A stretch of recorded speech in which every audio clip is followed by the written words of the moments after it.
Ipinabatid ng isa sa mga abogado ng Kingdom of Jesus Christ na si Attorney Israelito Torion na nagdesisyon si Apollo Kibuloy na sumuko dahil ayaw na umano nito na magpatuloy ang lawless violence o karahasan na nangyayari nila sa loob ng kanilang compound.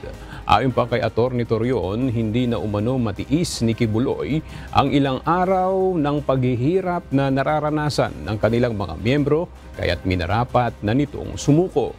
Bagamat may karapatan umano si Kibuloy na maghintay pa sana ng karampatang legal remedies na inihahanda ng kanilang mga abogado, nagpasya umano itong magsakripisyo at isuko ang sarili sa PNP at AFP sa tulong na rin ng ilang mga opisyal sa Davao.